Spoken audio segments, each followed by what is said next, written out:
আসসালামু আলাইকুম viewers, welcome to my channel শখের বাগান। তো আজকে আমি আপনাদের সঙ্গে নিয়ে এসেছি গ্রীষ্মকালীন ড্রাগন গাছের 3টি বিশেষ পরিচর্যা। তো প্রথম যে পরিচর্যাটা করতে হবে সেটা হচ্ছে গাছটাকে একটু ছায়া দিতে হবে। অতিরিক্ত সূর্য আলোকের তাপে গাছে সানবার্ন দেখা দেবে।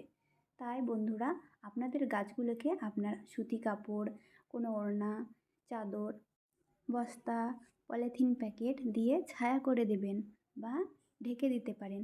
আমি আমার গাছটা ঢাকার জন্য এই সুতি কাপড়টা নিয়ে নিয়েছি। এটা একটা ছেঁড়া শাড়ি। তো এটা দিয়ে আমি কিভাবে ঢেকে দিচ্ছি দেখুন আপনারা। তো আমি গাছটার যে জায়গাটা রোদ পাচ্ছিল সেই জায়গাটা ভালো করে ঢেকে দিয়েছি। এভাবে আপনারা ঢেকে রেখে দিবেন না, মাঝে মাঝে খুলেও দিতে হবে।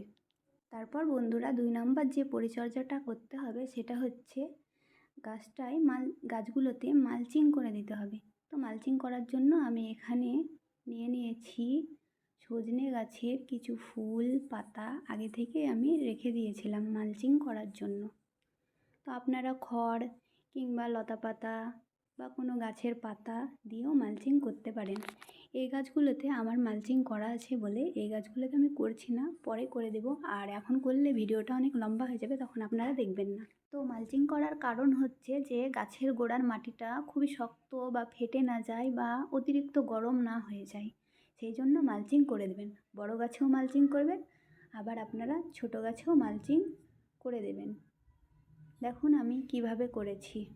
ঠিক আছে, এই ছোটো গাছগুলোতেও করে দিলাম। এবার 3 নম্বর যে পরিচর্যাটা করতে হবে সেটা হচ্ছে জলের পরিমাণ ঠিকঠাক।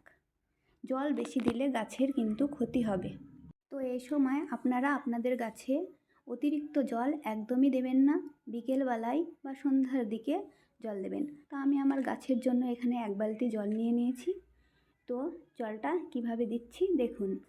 অতিরিক্ত জল গাছের ক্ষতি করবে গ্রীষ্মকালে।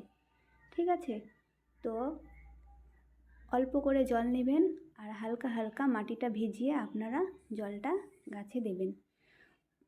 অনেক জল একসঙ্গে দিয়ে দেবেন না, তাহলে ড্রাগন গাছের কাণ্ড জল শোষণ করে রাখে আর অতিরিক্ত রোদে গাছটার পচন হতে পারে বা গাছটা মারাও যেতে পারে, ফল ফুল তখন কম আসবে।